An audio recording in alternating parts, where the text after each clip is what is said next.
Hey, I wanted to do a quick video on Leo trade-in program firearms. This is a Gen 2 Glock 22 40 caliber. Let's do a safety inspection. Show visually, physically, chamber is clear. We're going to drop the slide, point in a safe direction, pull the trigger. Show that the magazine that we're using today is empty, no round.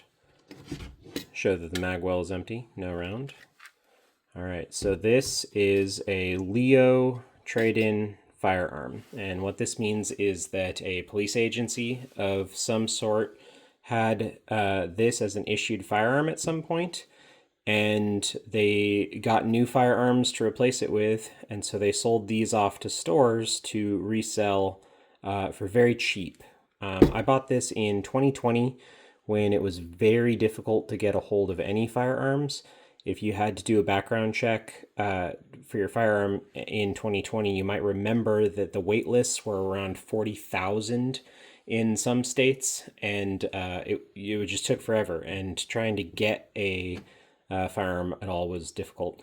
Ammo was also short in 2020, and so the reason I purchased this is because it is a 40 caliber. I did not have a 40 caliber handgun at the time, so this was another kind of ammunition that I could go take to the range and shoot and practice when I didn't want to use up my valuable 9mm.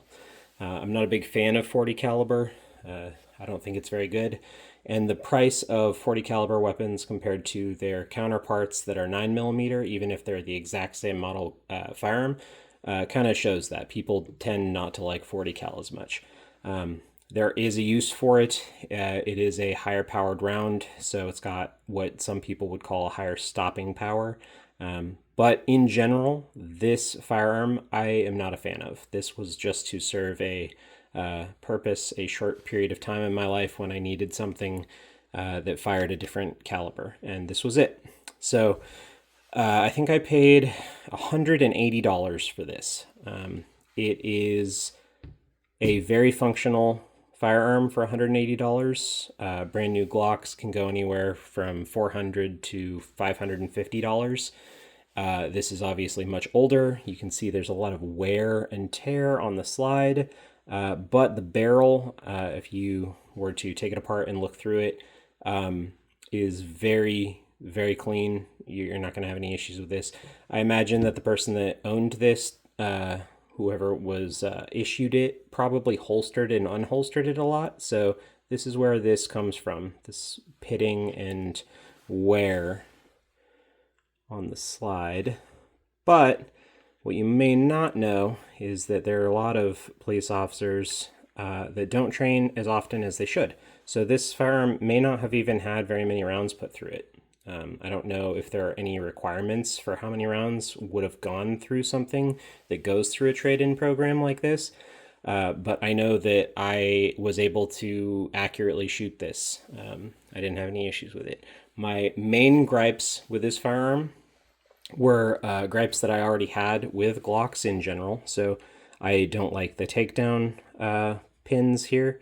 These I'll always give me trouble. I think that it's kind of stupid that you have to pull the slide back, pull these down, let the slide fall forward, and then pull the trigger to get the slide off. I think that's really outdated.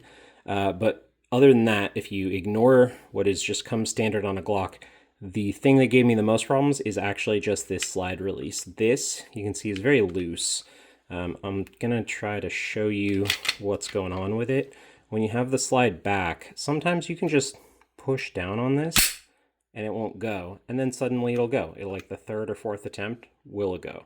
This isn't a problem if you're just trying to take it to the range and practice or just get some shots off, which is what I was trying to do around 2020. And it worked fine for that. I wouldn't trust it with my life. I wouldn't put it in a holster and carry it around with me. But for a inexpensive $180 gun, it works just good. You can get high points for that price, but I wouldn't recommend a high point over something like this. So if you are in need of another caliber to shoot in case there's like another ammo shortage and you still want to be able to go to the range, and there's a Leo trade-in firearm at your local shop, I highly recommend looking into it. That having been said, a lot of law enforcement agencies have started using SIG P320s. So keep in mind that the reason why they're not using those anymore and they may have switched to another firearm is that they are kind of deemed unsafe at the moment. So if it's a Glock or some other type of firearm and it's a Leo trade-in, just know it's going to have a lot of wear and tear, but it's functional. So that's my video on Leo trade-ins. If you have any questions that I haven't answered, drop them. I'll answer them. And thanks for watching.